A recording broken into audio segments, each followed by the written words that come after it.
How good is Filip Hergovic? There was a time when Filip Hergovic looked like the next big thing in heavyweight boxing. He had a solid jab, high punch output, and sharp fundamentals. Physically, he ticked every box. Tall, powerful, and athletic. He looked impressive against Tom Little, Eric Molina, and Rydell Booker. His jab straight right-left hook combination was sharp, and his accuracy stood out. It wasn't just hype. He clearly had natural talent. But then came the Zhang fight, which left many disappointed. And the recent loss to Daniel Dubois has thrown his future into serious doubt. So, how good is Filip Hergovic really? And what does his future look like? There was genuine belief that Hergovic could become a top contender. He had the size, he had the speed, and he had the pedigree. Training under the respected Ronnie Shields, a man who's worked with legends like Evander Holyfield, Hergovic had access to elite boxing knowledge. Shields is known for sharpening fundamentals and developing ring IQ. On top of that, Filip had a decorated amateur career. An Olympic bronze medal and a European gold are impressive accomplishments, often seen as essential for developing a complete fighter. He looked the part too, 6 feet 6 inches, a long reach, and legitimate power. Johnny Fisher, another rising heavyweight, even praised his technical ability. The stage was set. Hergovic was seen as the real deal. When Filip faced Zhilei Zhang, he was still unbeaten. At the time, Zhang was underrated, but dangerous. Despite his size and slow appearance, Zhang had real power and a high boxing IQ. And in round 1, a sharp counterpunch put Hergovic on the canvas. To his credit, Filip came back into the fight. He landed some clean combinations and showed toughness. But there were worrying signs. At times, he looked disinterested, flat, uninspired. In my opinion, the performance wasn't as bad as people said, but it did change the narrative. The aura around Hergovic faded. The fight with Dempsey McLean, I think, provided further doubts. I think there was a narrative that Filip is a good fighter, but he may not be a great fighter. So now I want to get on camera, and I think it's important to talk about the Daniel Dubois fight. Now, I've taken some notes in my phone, and in those notes I've talked about the Daniel Dubois test, overconfidence, positive beginning, the cuts, and Daniel Dubois' ability to adapt. So let's talk about that. So clearly, when Filip Hergovic was going to fight Daniel Dubois, this was seen as a crucial test for both men. So it was seen as a way to gauge how good they were or how great they can be. And in the build-up to the fight, Filip Hergovic was exceptionally confident. And I guess there's a difference between confidence and overconfidence, especially when overconfidence can lead to underestimating your opponent. It appears that maybe some of this overconfidence was generated from previous sparring sessions. And I believe that Filip was the favourite going into this match. So in going into this fight, Filip had a very, very positive beginning. So he was landing the jabs, but not only was he landing the jabs, he was landing the two. He was landing the right hand, and he was landing it consistently. He was landing the straight right on multifarious occasions.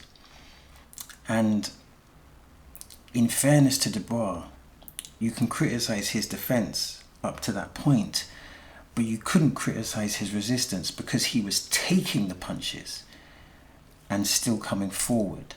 So there was this overconfidence at the beginning, and that overconfidence was allowing him to throw punches, and also it was allowing him to land punches.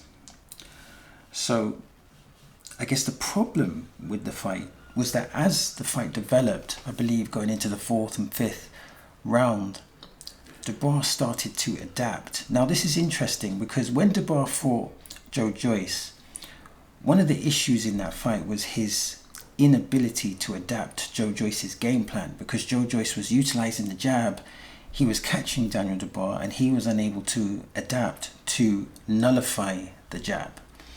But in this fight, he was showing various adaptations. He was throwing a counter right hand, he was showing a very good double jab to get in range, and also he was putting his head on Filip's chest, which presents a minimal target, and it also allows him to gain maximum leverage on his punches. And as Hergovic started, let's say his confidence was here, by the time the rounds progressed, his confidence dissipated down to here, and consequently Daniel Dubois' confidence was going up exponentially. And also then we had the cuts that were introduced, and obviously when a fighter is cut, that rarely ever helps the person who is cut. So Daniel Dubois was taking over the fight. He was landing some vicious combinations, some vicious punches. And what was interesting was, obviously Filip had this positive beginning, but as Daniel Dubois adapted, he came into the fight, and unfortunately Filip was unable to adapt to the situation. Now, interestingly, in the fight before that, Daniel Dubois had showed his ability to adapt or use boxing intelligence, boxing IQ in the Gerald Miller fight, because Gerald Miller puts on tremendous amounts of pressure, and he showed that ability to adapt. However, previously he hadn't shown that ability, and it would appear that the overconfidence, which led to a blistering pace, him able to land loads of punches, which inevitably would have probably taken a toll on his stamina, and then Dubois being able to adapt, being able to find the double jab, being able to find the combinations, to be able to put the head on the chest. Then you add the cuts, and then you got one fighter beginning with the confidence here, their confidence is dissipating, the other fighter's confidence is rising, and then you had the outcome of Daniel Dubois putting on a great performance in stopping Filip Hergovic. And I think a lot of people had a lot of questions going into that fight about Daniel Dubois and Filip Hergovic, and I think that there was definitely a negative perception of how far Filip could go once that fight had concluded. And then, of course, we had the fight with Joe Joyce. This again was an interesting dynamic, because you had Joe Joyce, who was returning, I believe, from a loss from Derek Chisora, which was unexpected. And then you had Filip Hergovic, who was coming from the loss of Daniel Dubois. There was another interesting variable to this as well. I believe Filip had a very short camp. So, as I put in my notes, he had a short camp. There was a change of trainers to Abel Sanchez. So, this is interesting because you got a short camp, but then you got a change of trainer. And typically, trainers will come with their own philosophies, their own punch combinations, their own environments. You know, they might have different sparring partners, different ways of thinking.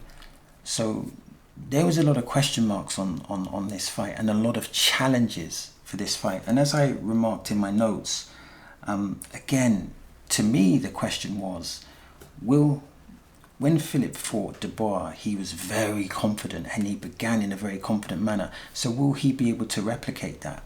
And he actually did begin in a confident manner. Again, he was getting his jab out there, which is a very effective weapon for him. And this was enabling him to land the straight right, and he was landing it effectively. Unsurprisingly, Joe Joyce was taking those punches. He was absorbing those punches. And I guess the question with regards to Joe Joyce was this. When Joe Joyce fought Daniel Dubois, he fought a very tactical fight and utilized his jab, because he got a very good jab. But when he fought other fights, he would, like say against Joseph Parker, he was very aggressive. So to me, the question was which Joe Joyce was going to turn up. And I think we got kind of like a combination of both the Joe Joyce and the Daniel Dubois. He wasn't overly defensive, and he wasn't overly aggressive. So he was aggressive, but there was defensive elements to his game with regards to his stance, the weight on the back foot, trying to move with the punches. So even though Hergovic is landing the straight right, he's catching some of it. So there were some strategic defensive maneuvers that Joe Joyce brought into it, but he wasn't as... Against Daniel Dubois, he primarily just used his lead hand, and he wasn't doing that here. He was trying to be aggressive, trying to, obviously utilizing his jab, or trying to utilize his jab, but he was also trying to initiate fighting on the inside, and that would be an intelligent decision, because Dubois had a lot of success in putting his head on Filip Hergovic's chest and throwing those combinations. And this was a very interesting fight because, again, Hergovic started off very confident, which I think was impressive considering his previous performance. So he started off very confident, but maybe due to stamina issues, or maybe due to a short camp, or maybe due to a combination of both factors, he slowed down. And as he slowed down, Joe Joyce was really trying to put on effective aggression. But I thought here, Filip Hergovic utilised some effective counters. He laid on the ropes quite a lot, but he did that in a strategic way. And I think if you consider the context, a different trainer, a short camp, I think that he performed well, and he was able to get the victory against Joe Joyce. And Joe Joyce, to his credit, he was preparing to fight Dillian Whyte, so he was preparing for a different style, but he still would have had a longer camp. So in theory, you would think he would have been in better condition. But I think that this fight, it gave Filip another opportunity to say, yeah, I'm here. And I think that the perception of Filip Hergovic, as I stated previously, it's like he's a good fighter, but I think a lot of people would question, can he be a great fighter, or could he be a legitimate world champion? But I think it's important to realize that the professional relationship with Abel Sanchez, that will need some time to develop. And also it'll be interesting to see how Filip Hergovic performs with a full camp. So I think that there were some positive things to take from this fight. One of the negative things, though, is if you look at his last two fights against Daniel Dubois and against Joe Joyce, these were grueling, punishing contests. And these type of fights can really cut short someone's career. So I think it's going to be really interesting to see what happens next for Filip Hergovic.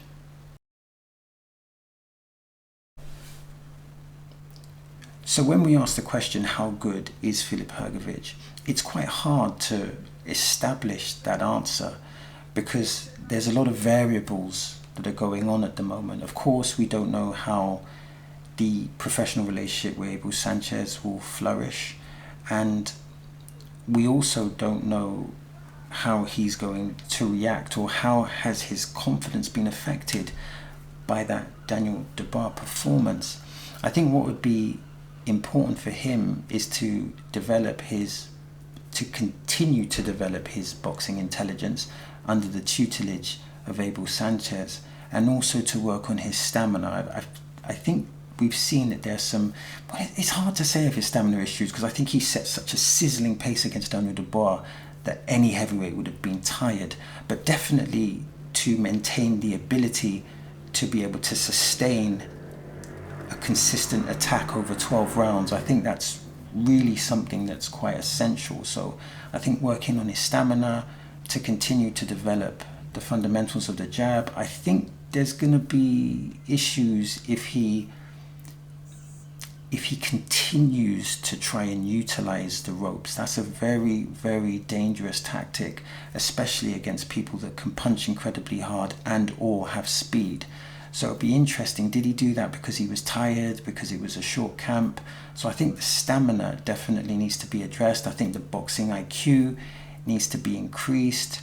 I think I prefer to see Hergovic more of an outside fighter as opposed to a fighter that's fighting on the inside. Obviously, fighters will will have variations with it. If you look at Lennox Lewis, you will see that yes, he's predominantly an outside fighter, but as you notice in the Evander Holyfield fight, he shortened up his punches. Again, in the Ray Mercer fight, he would shorten up his punches on the inside. But I think I would like to see Filip Hergovic develop his identity as a fighter with a great jab, a great 1-2, and I think if he can do that, continue to enhance his boxing IQ, enhance his boxing intelligence, I think he could potentially be a formidable force on the heavyweight scene.